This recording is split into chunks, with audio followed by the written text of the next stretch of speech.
Hallelujah. आप सबको जय मसीह की, प्रेज द लॉर्ड। फिर से मैं प्रभु यीशु मसीह की हज़ूर में आप सबका स्वागत करती हूँ और मैं धन्यवाद करती हूँ कि परमेश्वर ने फिर से एक सुंदर समय दिया।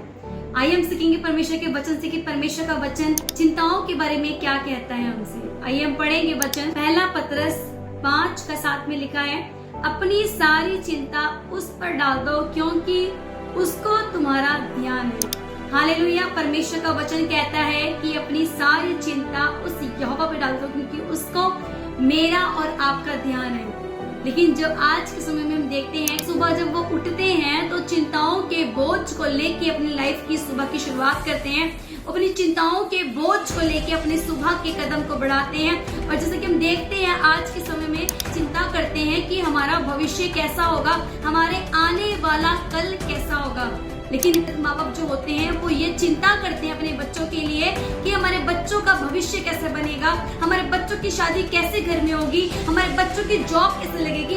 बहुत सी चीजों को लेके चिंतित रहते हैं कि हमारे बच्चों का फ्यूचर कैसे बनेगा। और बहुत से जवान ये बात की चिंता करते हैं कि हमारी जॉब कहाँ लगेगी, हमारा फ्यूचर क्या होगा। बहुत सी चीजों को लेके वो चिंतित रहते हैं, वो सोचते रहते हैं और वो सोच कर डिप्रेशन में चले जाते हैं। लेकिन परमेश्वर का कलाम हमें सिखाता है, जब हम पढ़ते हैं मत्ती 6 में भी लिखा है कि उन पंछियों को देखो जो ना बोते हैं ना काटते हैं, कि परमेश्वर फिर भी उनके खाने का प्रबंध करता है। तो क्या वो परमेश्वर हमारा परमेश्वर नहीं है? क्या वो परमेश्वर हमारी चिंता नहीं करता? यदि आप चिंता में हैं तो परमेश्वर के पास आए, प्रभु से दुआ करें, यीशु से कहें कि प्रभु मुझे इस बात की चिंता है, मुझे अपने भविष्य की चिंता है, मुझे अपने शादी की चिंता है, मुझे ये चिंता है कि मैं बीमार हूँ, मैं चंगी कब होंगी, मैं दुख में हूँ, प्रभु मैं कब दुख से आजाद होंगी। यदि आपको ये चिंताएं सताती हैं तो अपने घुटनों को प्रभु के सामने टेक दें और प्रभु के चरणों में आए और प्रभु से प्रार्थना करें कि प्रभु ये बात की चिंता मुझे सताती है, आप इस चिंता से मुझे आजाद करें, क्योंकि आपका कलाम कहता है कि उस परमेश्वर को मेरा ध्यान है।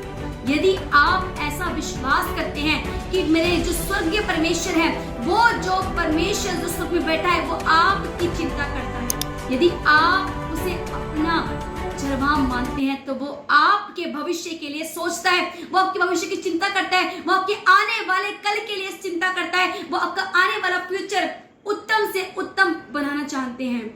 यदि आप चिंता ना करें, यदि आप चिंता के प्रभाव में हैं तो घुटनों को टेके प्रार्थना करें, परमेश्वर मुझे इस बात से आजाद कर, मुझे इस बात की चिंता है प्रभु, ये चिंता मुझे आप में बढ़ने से रोकती है, ये चिंता मुझे परमेश्वर परेशान करती है, इस बात की चिंता मुझे हर चीज से अलग करती है। यदि आप चिंता में हैं तो प्रार्थना करें। सिर्फ इसका एक ही मोटिव है कि जब आप प्रार्थना करेंगे तो परमेश्वर को चिंताओं से निकालेगा, प्रभु आपको हर एक बीमारी के प्रभाव से निकालेगा। यदि आपको ये चिंता है कि मैं हर समय बीमार रहती हूँ, मैं चंगी कब होंगी, यदि ये बात की चिंता आपको सताती है तो आप प्रार्थना करें, परमेश्वर आपको चंगा करेगा।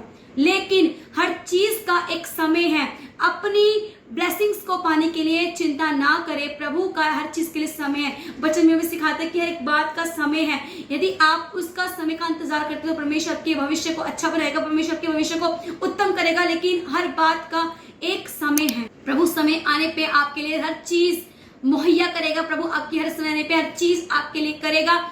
यदि आप प्रभु के समीप आते हैं और अपनी बातों को परमेश्वर के आगे रख के प्रार्थना करते, अपनी चिंताओं को प्रभु को बता के प्रार्थना करते, तो परमेश्वर आपको हर चिंता से आजाद करेगा। परमेश्वर आपको इस वचन से आशीष करे, प्रभु इस वचन के द्वारा आपको बहुत ब्लेस करे। जय मसीह की।